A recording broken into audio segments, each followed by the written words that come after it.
Hello and a very warm welcome to all of you to Tata Literature Live 2022 in association with the NCPA, co-sponsored by Tata Steel and Titan, powered by Godrej and Kotak. This session is sponsored by Godrej. We are on the second day of the online edit of Tata Literature Live 2022. But worry not, because this year your favorite literature festival takes on a combined format, both online and thank God finally offline. We have had 2 days of the online edit streaming across social media platforms. And then those in and around Mumbai, remember, you can join us for the physical edit of the festival at NCPA for the next 3 days starting tomorrow, and St. Paul's Institute of Communication Education and the Tidal Waves bookstore on Saturday and Sunday, November 12th and 13th. So check out our website, tatalitlive.in, for the entire schedule of speakers and sessions. Now, on to our fourth online session for today. Do the right thing. How to navigate ethical conundrums. Here are some naughty and challenging questions for you. Now, would you apply for a job you know your friend is applying for? Should voting be mandatory? Or what about police using facial recognition technology? Questions like these spur us to consider, what have I done? Is there one correct answer? And ultimately, how can ethics help us navigate these situations to find the best outcome for ourselves and others?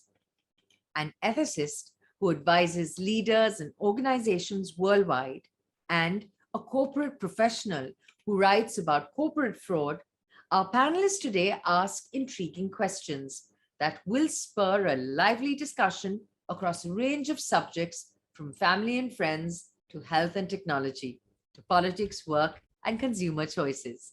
Let's meet our two speakers today.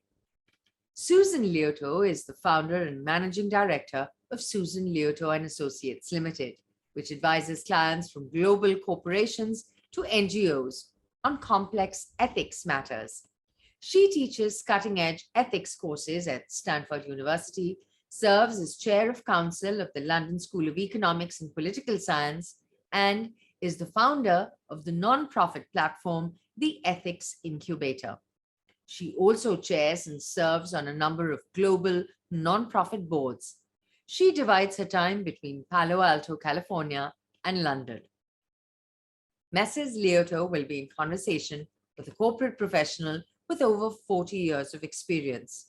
A chartered accountant, he's a best-selling author, acclaimed speaker, industry activist, and a social worker. He is the recipient of several business awards and has written over 13 books, including Corporate Frauds, Who Blunders and How, and Who Cheats and How. Please welcome Mr. Robin Banerjee. Remember, you too can contribute your questions for the Q&A that will happen at the end of this talk. Remember to send us your questions in the comment boxes of the platform that you're viewing us on at any time through the session. And remember, send us your names as well. Now, over to you, Mrs. Liautaud and Mr. Banerjee, and we are counting on you to do the right thing. Hi, Susan. Wonderful to have you with us. Hi, Robin. It's wonderful to be here. It's a real privilege. You have just written another book, wonderful book on ethics, The Honest Truth.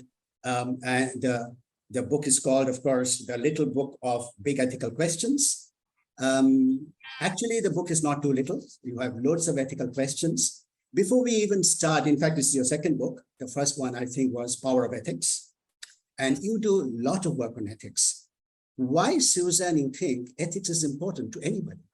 Why don't we run the world the way we feel it's appropriate? So what a great question to start us off on. I think ethics is really about how we make the decisions that are best for ourselves and best for society, but in the short, medium, and long term. And as you mentioned, my first book is called The Power of Ethics. And in that book, I set out a very, very succinct 4-word framework that anyone can learn, even just reading the first chapter, and apply to any ethical conundrums that happen to arise. But it's just basically a way of saying, let's press pause And it's not about judging or blame or shame or criticism or even being punitive. It's really about saying, how are we going to get the best outcomes for ourselves in society? How are we going to seize the most opportunities and mitigate the most risk, again, in the short, medium, and long term? The other thing about ethics is that it's really a way to plant a stake in the ground and to say, this is who I am as a person.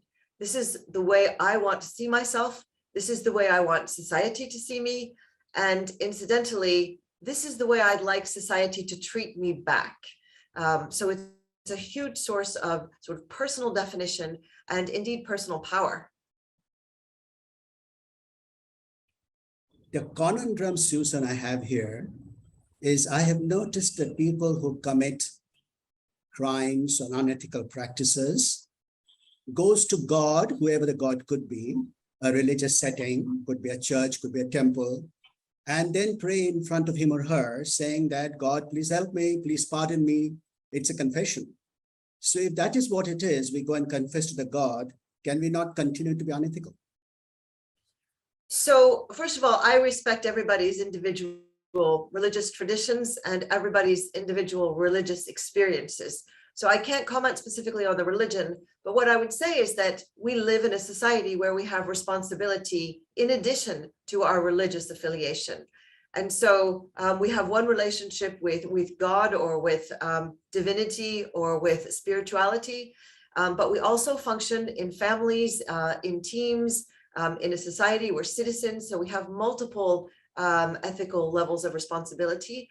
And indeed, you point something out it's a really excellent point earlier in our conversation, which is that when we err in judgment, when we make a mistake, whether it's intentional or just the kind of thing that all of us will do from time to time because we're human beings and we err in judgment, or perhaps we make a decision that looks very good at the time, but circumstances change, we do need to take responsibility for our part in the decision as the first part of repairing and building ethical resilience. And that is sort of in addition to any spiritual or religious engagement one might have.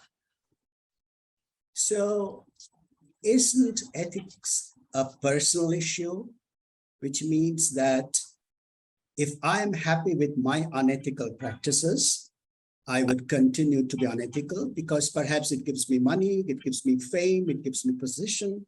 If I'm happy with this person's position, and once in a while I'll go to the temple or church or whatever and say, hey, God, I made some mistake. What's wrong with this attitude? I do know that you are working with ethics a lot, and this conundrum, I believe most people go through. It's a personal issue. I'm happy with it. Why are you concerned with it? So this is also a fantastic question. First of all, more and more in society today, say in a corporation or in a non-governmental organization or indeed in government, we are required to behave in accordance with certain ethical standards. Some of those might be articulated in law. Many of those go above and beyond the law, for example, as you well know as an expert, Robin, in corporate codes of ethics. So first of all, we have to look at the fact that we have obligations if we want to be participating in society, if we want to go to work somewhere, if we want to drive on the roads, if we want to eat in a restaurant, say during COVID, and there are certain things to respect about public safety. So it isn't just a personal decision. And to flip it on its head and look at it from the positive, I see ethical decision-making as one of the greatest connectors of humanity. We can really connect well with other people by asking ourselves and exploring each other's views, but by understanding how we can affect each other and how we can spread. I talk a lot about the contagion of unethical behavior, but we can also spread positive behavior. And so ethics can be a great connector as well. Susan, very well said. I think what you're saying is that we are part of society and we cannot ignore what society expects from us as part of our behavior, which I think what you're saying is the society does expect us to be ethical.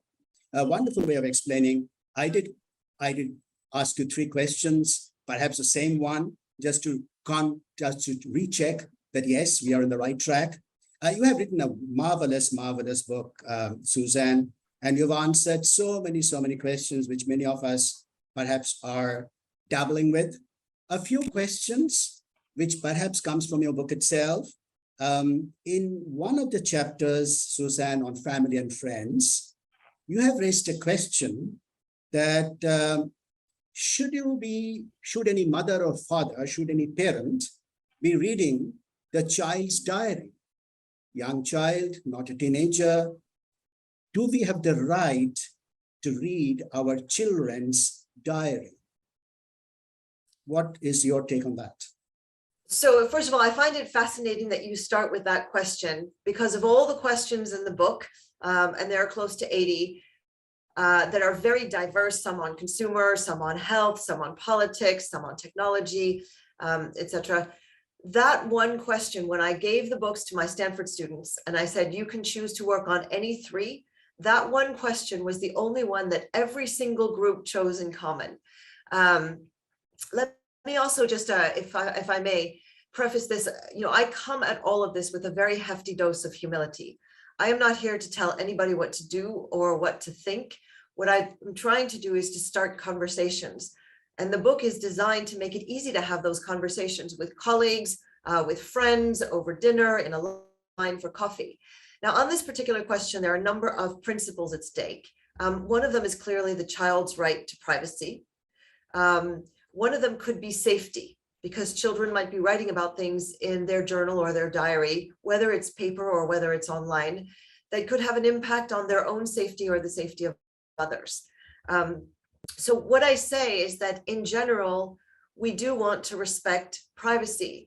But if we have a really compelling reason why another principle such as safety would trump privacy, then what we need to do is to think about how we might read that journal in the most respectful and privacy respecting way. So for example, if a parent feels that their child might be engaging with illegal drugs that could create all kinds of problems for the child, first and foremost, their health and well-being, they might try to have a conversation with the child and see if that works.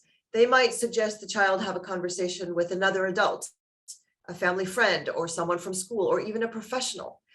And if none of that works, they might decide that they're going to read the child's journal, but never share it with anyone else, except a licensed professional who is bound by confidentiality, for example, a pediatrician or a mental health expert. So we're not just, when we look at these really challenging situations where our principles might conflict, so say between safety and privacy, we never want to just sort of go full on. We always want to see what's the minimum we can do and get the maximum benefit. So it may well be that a parent makes a decision to read a journal, but wouldn't share it with anyone else, would only share it with a licensed professional who can help them help the child, and only use it for that purpose, and perhaps not continue to do so in the future. And because obviously there's a lot at stake. If a child feels that their privacy is being violated, the relationship with the parent is at stake. We also want to teach children to respect other people's privacy, not to read other people's journals. So there is kind of a lot at stake, but I think that's where when we have conflicting principles, we really need to look at, is there a risk that is so overwhelmingly important that we can violate, so to speak, another principle? And one way I think about that is the risk immediate, important, and irreparable?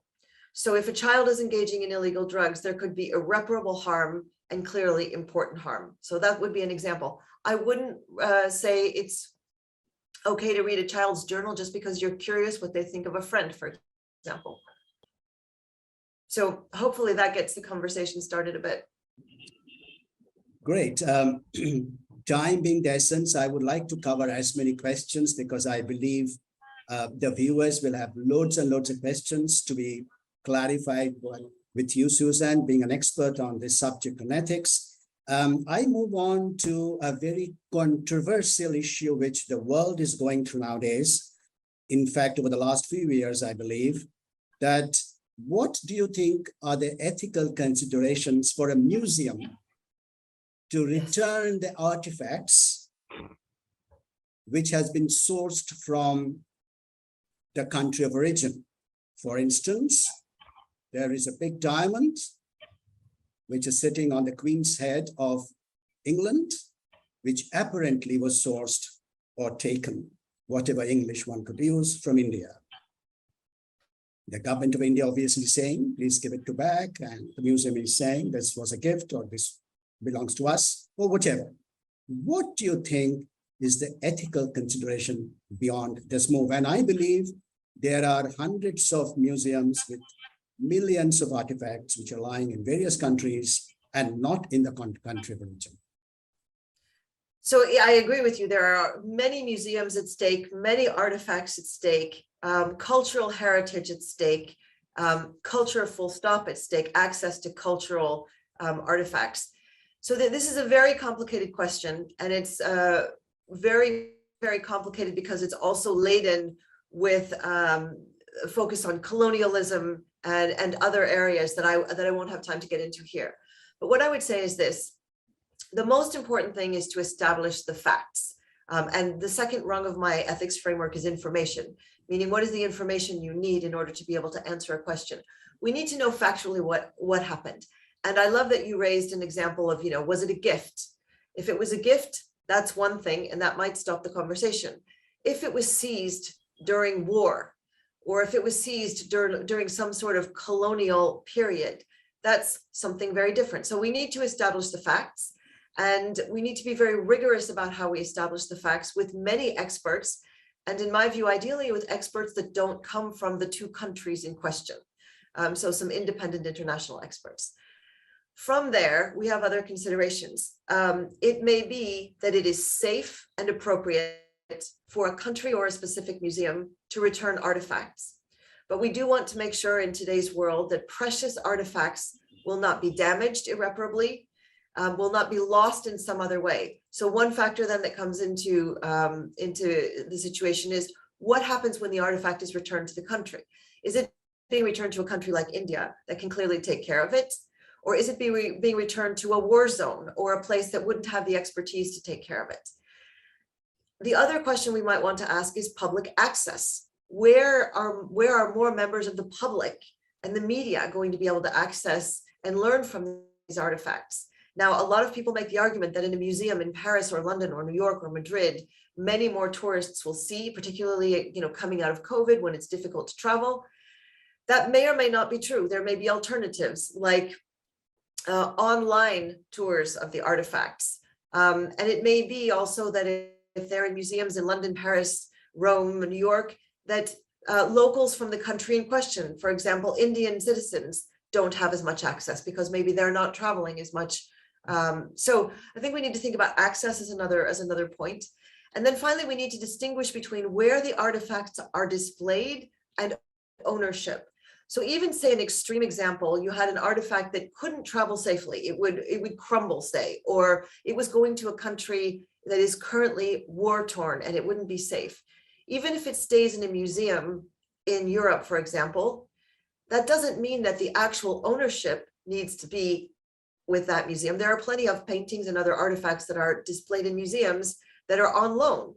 So you could have a situation where you acknowledge the ownership of a different country, but the artifact remains on loan in a particular museum. So those are some of the factors. And that's a great example of how ethics can really contribute to problem solving. What we want to do is to protect the artifacts. What we want to do is factually determine ownership. What we want to do is ensure maximum access for maximum cultural benefit to humankind. And all of those things become part of an ethics puzzle that are about problem solving, not about somebody just saying this is right and that is wrong. Does that make sense to you, Robin? And I'm wondering what your view is, by the way. The way I see it, most of the artifacts which are now available in various international museums have been taken, acquired, received during the colonial periods. And therefore, in my view, ethically, it does not belong to the museum where it is lying now, but definitely it is belonging to the country of its origin.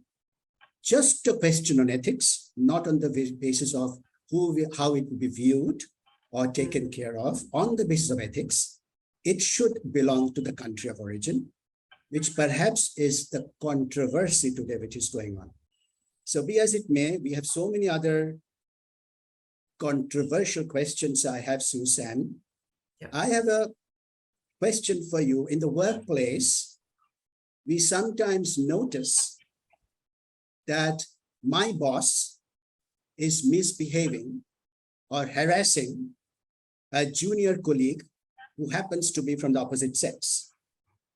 What should I do?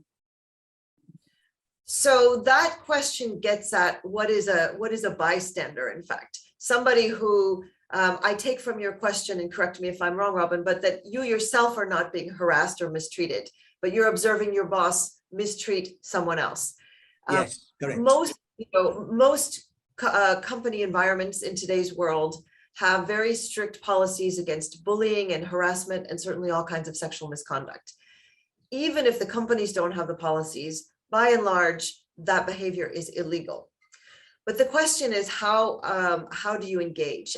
And this is far trickier than just the specific guidelines of a corporate code of ethics or the law, as you well know.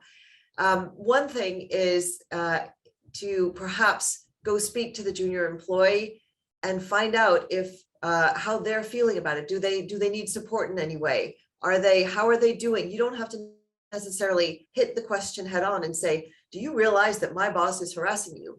But just to check in with the employee and see how they feel.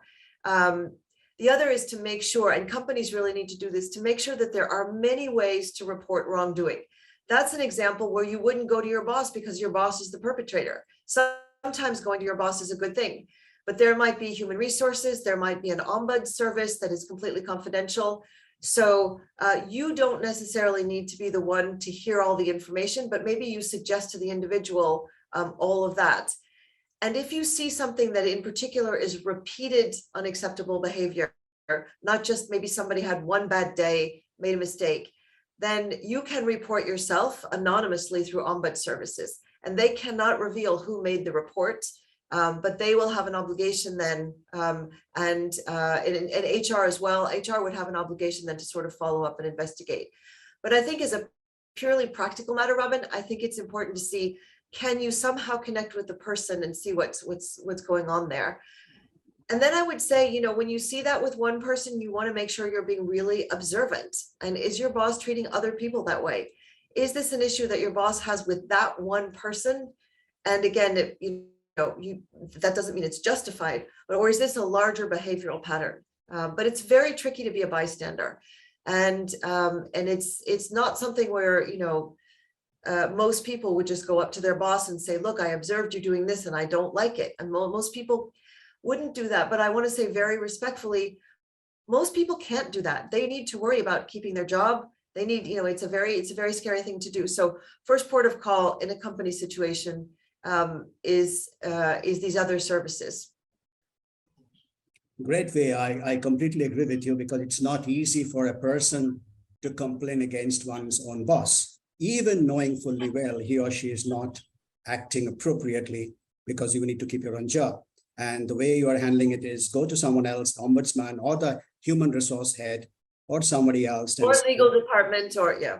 Yes, absolutely right. Good. The world across, Suzanne, wants democracy, and everyone, or at least that's what the big powers want the world to be in. Now, the democracy has one huge problem, that contributions to the political parties, the donations, not contribution. I think donation is a better word for that. So what do you think? Should political parties accept donations? Is the question. And it's a conundrum for sure, because in a democracy, I believe that everyone should be objective, and yet there are donations, so their objectivity goes away. What's the ethical view on this? So this is a very complicated question.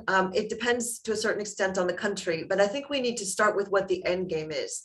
The end game is that we want free speech, and we want people to be able to express their opinions and be exposed to a variety of opinions. And the end game is we want people to be able to vote for the candidates that they want to support. In the US, campaign contributions are incredibly complicated. And you have examples like people in one state giving to campaigns in another state. And you would think that that might just be a statewide issue, but in fact, some of the issues are so important, like abortion or gun control or the many other issues that they actually become sort of federal issues, even just through spreading. One state adopts a new law, all of a sudden you see it ripple across the US. So campaign contributions are complicated because they're linked up with free speech. We have also really complicated situations about who's a person and who gets to give. So there's a case in the US about corporates being able to give. And then all of a sudden you get very disproportionate amounts.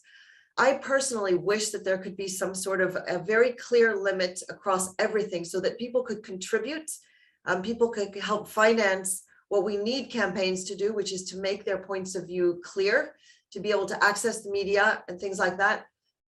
But I wish that there would be much more leveling of the playing field. And I also truly wish, and this is irrespective of the country, it manifests itself differently in different democracies, but that campaign contributions don't become a way that one recoups a privilege, whether it's becoming an ambassador in the US or becoming a peer in the UK, or just otherwise sort of getting the ear of the president or getting a special access. I think that's also where campaign contributions are really, really tricky. Yeah, well said, Susan. Susan, you have written on technology and ethical questions which are coming. The world is moving very, very fast on technology front. And a massive question on ethics comes to the mind is that how should robots or BOT bots, the bot therapist, should a robot or a bot therapist care for the sick and the elderly? And we all have been exposed to and learned and seen that the elderly and the sick are taken care of by another human being and not a robot. But now I understand through artificial intelligence and other technological developments, it is a machine who might be taking care of us when we grow old. What is your view or take on this? So this question raises a larger theme of what I call blurred boundaries between human and machine. And you so rightly raised the question in the way you do to suggest that what we previously experienced as human to human, we are now adding machine in the mix. So the first thing is that we need to understand for what use. So for example, Robin, having a machine do breast cancer or skin cancer diagnosis, because AI can do that so much more effectively than a human. But having a doctor in the loop, a human doctor in the loop, who will interpret that, who will supplement it, and who will make treatment decisions, that seems to me to be almost all win. Who wouldn't want a second opinion when we have statistics that show that the accuracy of AI diagnostics can be incredible?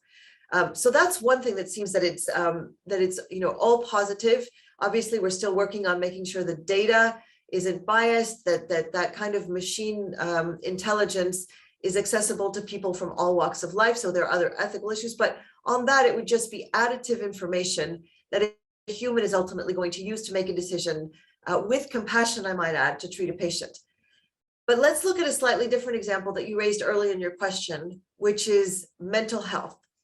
So bot therapists. Now, this is very different because there isn't much of a human in the loop. And in fact, one or two companies don't want humans in the loop because they feel that people won't speak candidly to their bot therapist for confidentiality reasons. I think here we still have a lot to learn. We have major mental health crises, however, people who cannot access either because there aren't therapists available, or because they can't afford them, or because they can't manage the timing with work, or many other reasons. So anything that gives greater access to mental health, we should take very seriously. But the question about the bot therapist is a larger question I ask in all my ethics work, which is when and under what circumstances? And ultimately, who's responsible if something goes wrong? So we might want to use bot therapists, for example, for slightly less serious things, not for somebody, for example, who might have a really serious case of depression or anxiety. We might want to use the bot therapists as a supplement to humans. We need to keep our eye on how those products, so to speak, evolve. But we might want to really say, we don't want to quash an opportunity here, because many people will benefit from these who wouldn't otherwise have access to anything at all. So I think the question for the companies who are making these and for the researchers is, what exactly is the right way to keep a human in the loop on these? how are we going to know if something goes wrong? So for example, somebody who might be suicidal and there won't be a human on the other end of the phone to respond. And who's responsible in the end? Is it the company? Is it regulators who might not have caught up with the technology? Is it the user of the bot therapist? Do we have some sort of liability and moral responsibility on the machine? So those are questions we still need to ask. But I think it's just very important to ask, why are we doing certain things? And then just finally, there are bot companions, so to speak. They might really, really lighten the load on human nurses, taking a temperature, taking a blood pressure, playing a game of chess with a patient in a hospital or an elderly person who wouldn't get the human attention anyway, but not in place of the human attention, and not on medical matters that are particularly risky. It's a game of chess, so to speak. Very well answered. I completely agree with you that this whole technology is evolving now. Difficult to say how it would, but yes, bot technology is for the mind and robots is for the body, hopefully, and maybe there will be some human intervention there. Good. Time being the essence, I just want to move on. I just sometimes wonder that in the world of business, Susan, rich people, very well-to-do people, people who have done extremely well in life, cheats. They run away with banks' money. They don't honor shareholder commitments. And there are billion-dollar frauds or ethical conundrums or ethical problem which happens. In your experience, because you have been handling and dealing with ethics and ethical matters with big corporates, what do you think is the reason? Why does these seemingly well-to-do people cheat? So I think it's fascinating that you focus on this, because indeed, it isn't because someone is in a privileged situation in society, whether it's about money or health or just where they live, that they're not prone to ethical mishaps. There are a lot of different factors that drive not just unethical behavior, but the spread of unethical behavior. So you mentioned banks, for example. I think many people might have seen in the US, there was a scandal with Wells Fargo Bank, where there were something like 350 million fraudulent accounts. So there are a number of factors. Some are very human factors, like greed, like ambition, like jealousy, like a sort of a variation of greed, which is that nothing's ever enough, or comparing to someone else what you have or what you don't have, or skewed incentives. Perhaps the performance incentives are skewed. We also have arbitrariness or failed compliance, and people see that they're doing a sort of a risk reward calculation. They see that the compliance isn't what it should be, so they won't get caught. So all of a sudden, the reward seems to look bigger than the risk. We also have corporate systems that are more arbitrary than they seem. So when people work in a system where the rules are not clear, or where they think that enforcement is arbitrary, they will react in a number of ways. One is they might try to game the system and figure out if it really is arbitrary. But beyond that, arbitrary enforcement of rules just basically creates a big ethics casino, and people start gambling. And they won't necessarily take a gamble for a small amount, but they'll take a gamble for a big amount. And then finally, what happens is people get into traps. They do something and then they need to do something else to cover it up. Or they do something and it worked, so they'll do it 10% more the next time. And then that worked. So then they'll add 10% more, and then that worked. And so there's a lot of reasons. Now, those are the reasons about driving individuals' choices. But then, if I may, there are structural things that are almost unethical behavior as a business model. And an example of that would be in the pharmaceutical industry. There had been around the world big issues with bribery. And the regulators came back with huge fines in certain cases.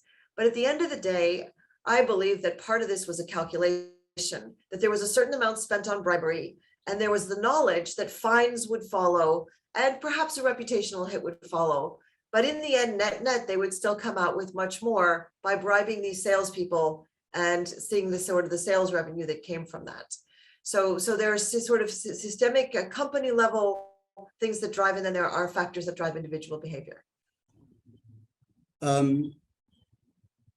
Based on my experience, Susan, that the reasons which you said why these well-to-do people does commit unethical practice, all the reasons which you said, absolutely correct. And you use the word greed.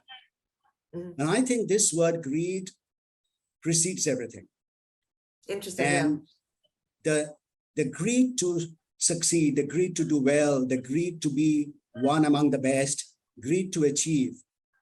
To my mind, in the world of business, or for the matter, in the normal world also, this greed is killing us in many ways.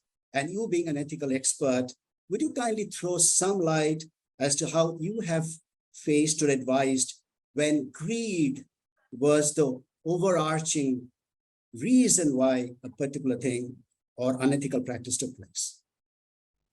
So one of the things about greed is that it operates within a system where society and we each value certain things.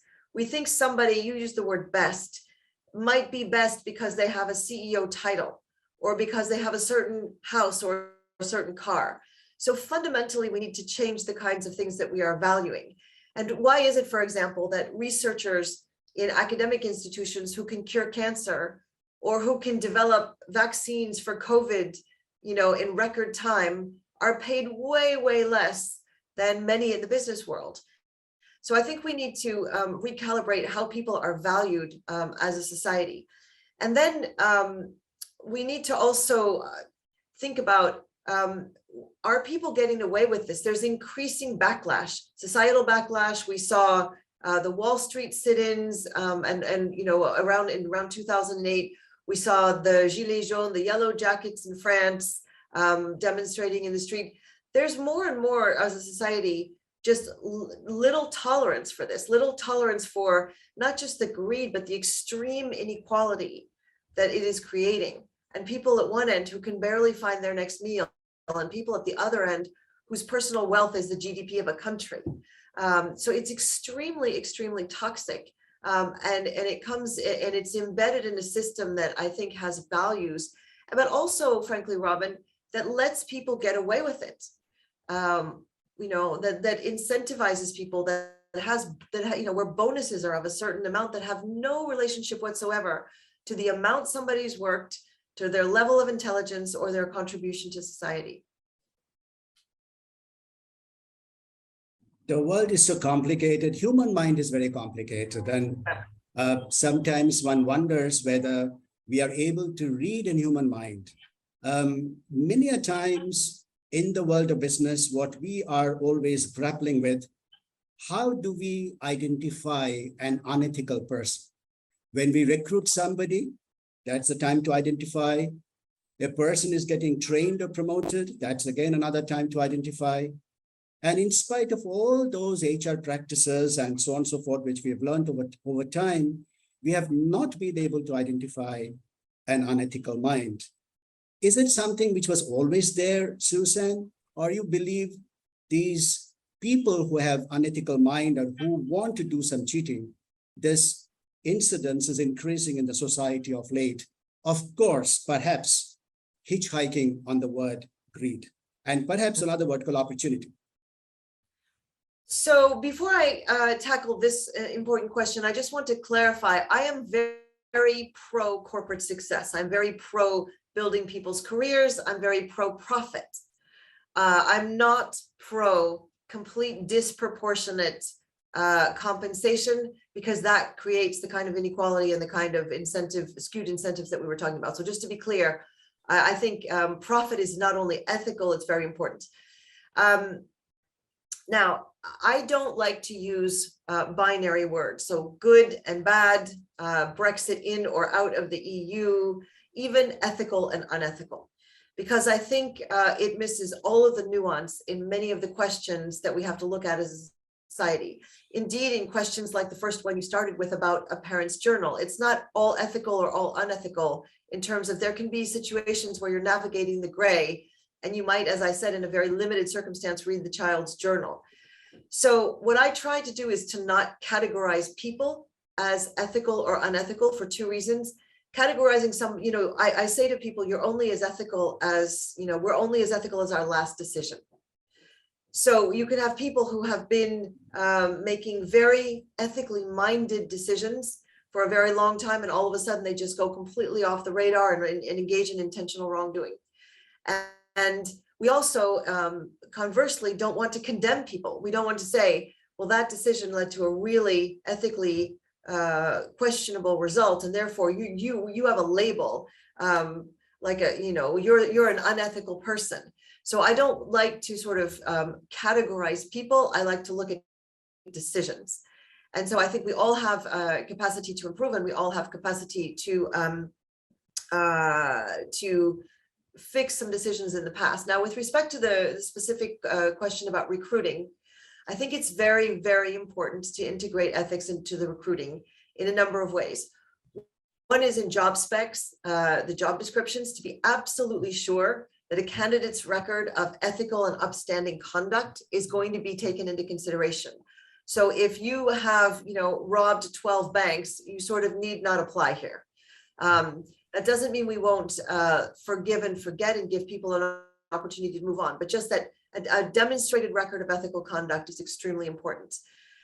The other parts of it, depending on the role that you're recruiting for, would be how people understand their responsibility to enforce ethical conduct in those reporting to them, to model ethical conduct for those around them, whether they're more junior or more senior, whether they're internal or whether they're external, for example, customers or supply chains or a landlord.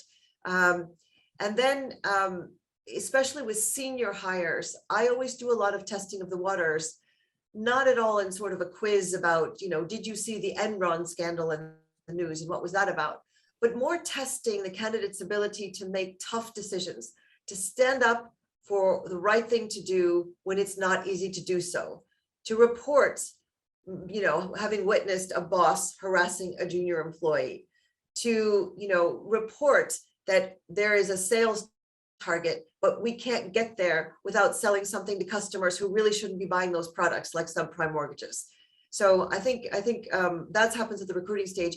And then every performance review should have an ethics piece to it.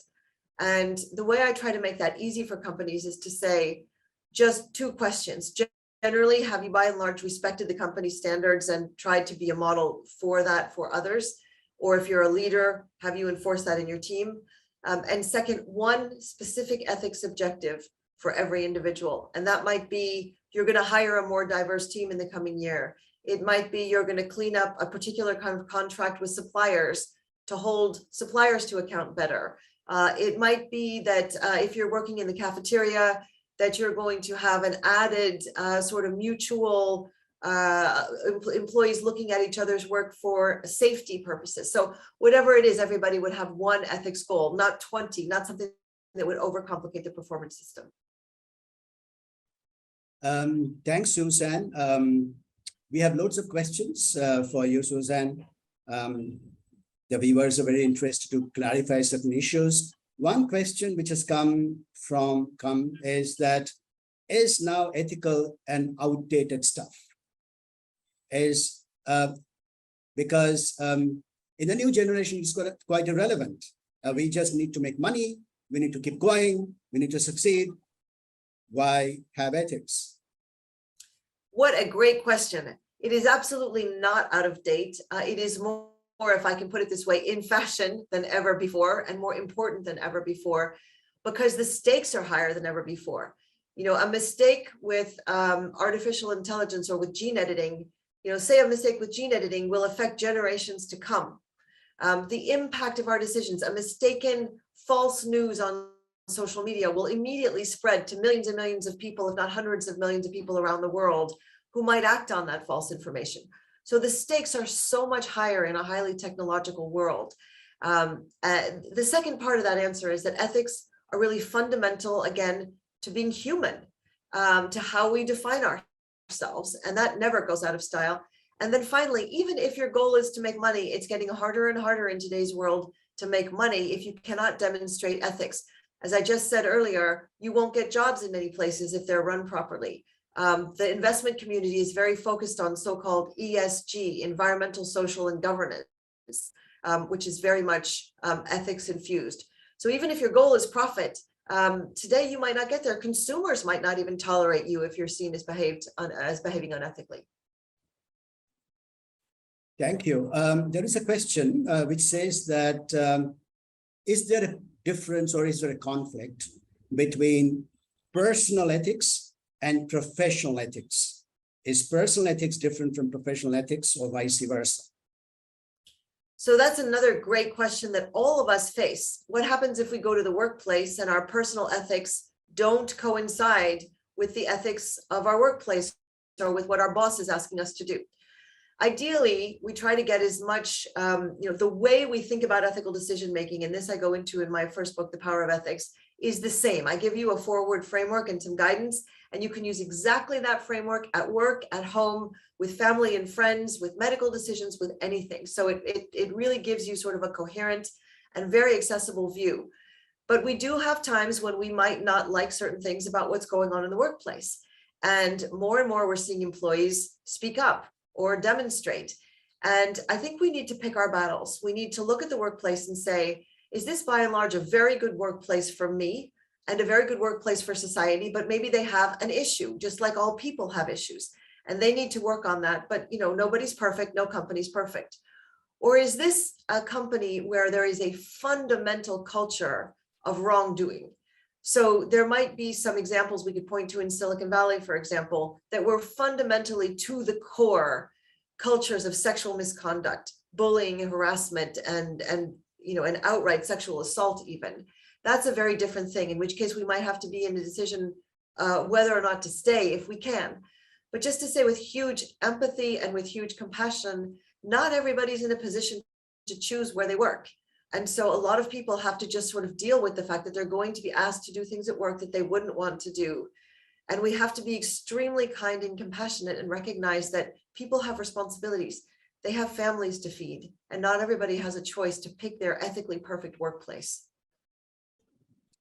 Thank you, Susan. I did ask you a question on religious biases or basis. There is a question now on that. The viewer is saying that, does religious base or religion help to be more ethical? Because most of the religion would preach that thou shalt not do wrong, thou shalt not steal, and thou shalt not lie. And therefore, does being religious or belonging to a religious sect or having religious base, does it help mankind to become more ethical? So I think, again, with enormous respect for the various religious and spiritual traditions and everybody's individual choice, I think some of what we find in religion that is very useful is it's a moment to press pause and say, there is something bigger than us, however we define that for ourselves. We have a responsibility greater than ourselves. I think religion sometimes is an opportunity to duplicate things we see elsewhere. Thou shalt not steal, for example, that's already in regulation, but that certainly doesn't hurt to see that twice. But I don't think it's a substitute for ethical decision-making, and I don't think it's a requirement for. There are many people who are not affiliated with a religious tradition or don't see themselves in a spiritual way who can make very thoughtful ethical decisions. Well, Suzanne, we could continue, I think, for hours together based on your experience and your ability to talk and explain to everyone what ethics means and how it definitely helps us in our daily life and to conduct ourselves. Thank you, Suzanne. Susan, I must tell you, I read your book, The Little Book of Big Ethical Questions. Wonderful book you've written. Power of Ethics, I haven't been able to read. I've heard it's also an excellent book. I would request all of you to definitely read the books and learn everything about ethics. Suzanne, would you like to say some final words to everyone to wrap up the session? Just to say a thank you to you and to the organizers of this wonderful literary festival and to everybody who watched. It's been really an honor and a privilege. And my books are very accessible. They're not for sort of corporate leaders. They're for everybody. So I hope those of you who take the time to read enjoy. But it's an honor to be with you, all of you, including those who are listening or watching. Susan, thank you so much. It was a pleasure, an honor, and privilege to be talking to you. Thank you so much. Thank you. Thank you, everyone. Thank you. Thank you again, Robin. Thank you. Thank you so much, Mrs. Liautaud and Mr. Banerjee, for that wonderfully eye-opening conversation. And a huge thanks to you, our ever-faithful and dedicated audience, for joining us today online. Our next session online at 10 p.m. is Words of Inspiration, Books That Made Me a Writer. Now, for those of you in and around Bombay, remember, we aren't just online, we're offline as well. You can join us for our exciting on-ground festival starting tomorrow at the NCPA, which happens over the next 3 days, and at St. Paul's Institute of Communication Education and the Tidal Waves bookstore through Saturday and Sunday, November 12th and 13th, featuring authors and ideologues such as Mamang Dai, David Polonsky, Shashi Tharoor, Gitanjali Shri, Malika Sarabhai, Mahesh L. Kunjwar, Kev Patel, and Audrey McGee, among so many others. Do remember to check out our website, tatalitlive.in, for the full schedule of speakers and sessions. Huge thanks to our title sponsor, Tata. Tata Literature Live 2022 has been brought to you in association with the NCPA, co-sponsored by Tata Steel and Titan, powered by Godrej and Kotak. This session was sponsored by Godrej. The festival's social media handle across all platforms is @TataLitLive. That concludes our session for today, but continue logging on to Tata Literature Live 2022, where we both can enjoy turning the page. Happy reading and good night.